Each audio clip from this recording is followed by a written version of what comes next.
project started after a long time of thinking, and the first thing I started to do, I start my work from a term or a title or a name or subject. Terminal.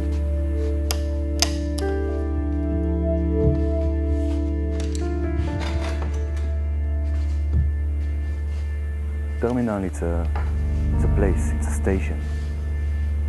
And it's a place where journeys starts, journeys come to an end. It's a place for traveling.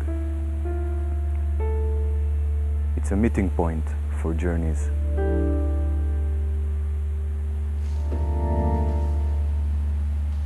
So the first phase of my work is a very long research. What kind of stories, characters, spaces, images, metaphors, what kind of plastic world I can expose from this term.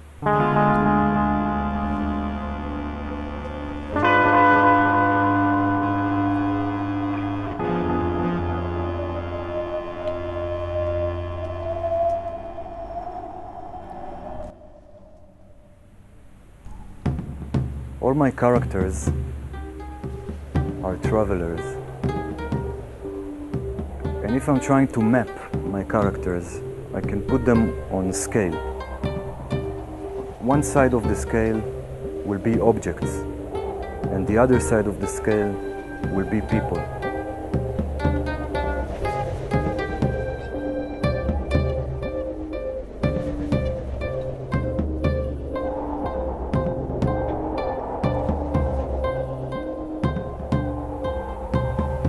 I'm trying to animate the objects and give them their freedom on stage, to give them their independency.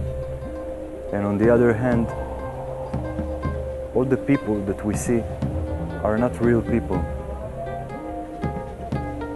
They are portraits. They are not characters, they are the representation of the characters. They are icons, symbols, hieroglyphs.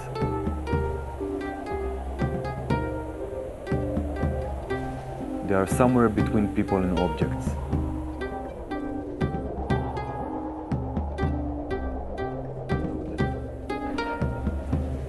In this project, the first thing I did is dividing this term for 3 parts, 3 episodes, and each episode is other space in this terminal, other point of view on this terminal.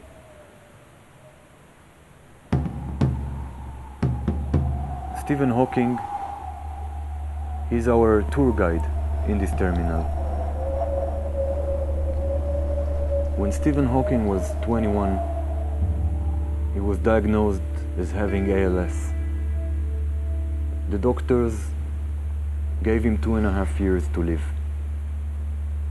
Today he's above 60. He can't move a muscle in his body, but in his mind, he's traveling to the edges of the universe. That's what makes him a journey hero for me. In the first episode, we get to know the questions that motivating Stephen Hawking, the questions that he's dealing with in his scientific world. Which came first, the chicken or the egg? Did the universe have a beginning, and if so, what happened before then? Where did the universe come from, and where is it going? The possibilities of the time and space. We never meet Stephen Hawking. We always meet him as an icon. We can never hear his voice. We hear his voice through a mask, through a filter. I began to wonder what would happen when the universe stopped expanding. and began to contract. Would we see broken cups gather themselves together off the floor and jump back onto the table? Would we be able to remember tomorrow's prices and make a fortune off the stock market? In the second episode, we get into the world, into the biography of Stephen Hawking. Each box in the facade of the storeroom contain other memory, and while he's telling us, exposed to us, his story, his biography, a living map of his life is open to us. So by the end of the episode, we will see Stephen Hawking played by actor, and behind him we will see a wall with 15 Stephen Hawkings as animated sculptures or puppets. He also realized the power of his mind, unlike the problems of his body. And in the end of the episode, he gets up from the chair to dance.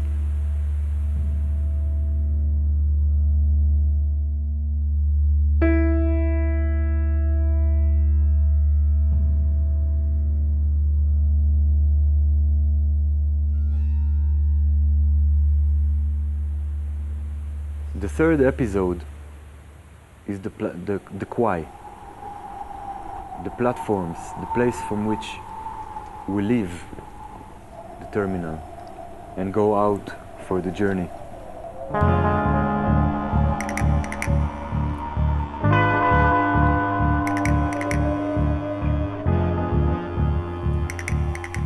In the third episode, all these narratives, all these characters and all these elements meet together on a boat.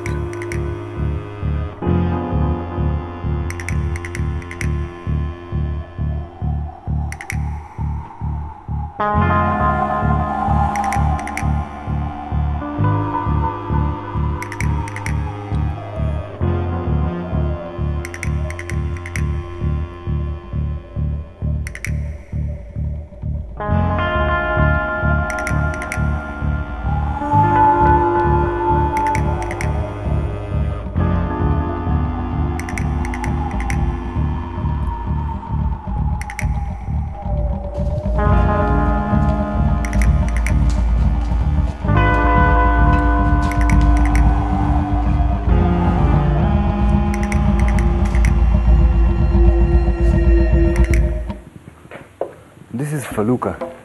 Felucca, it's an Egyptian boat. It was built on the Nile.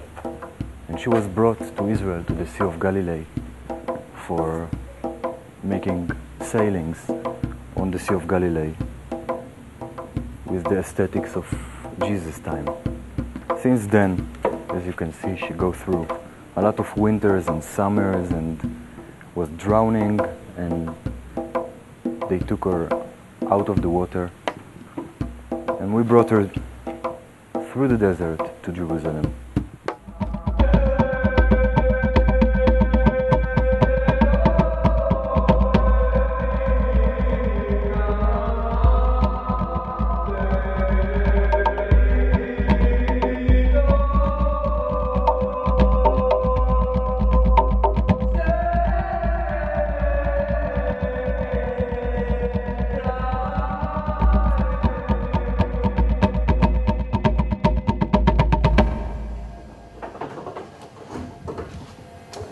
Third and last part of the performance, this boat is going to be on wheels, and all the characters that we saw going to meet together on the board.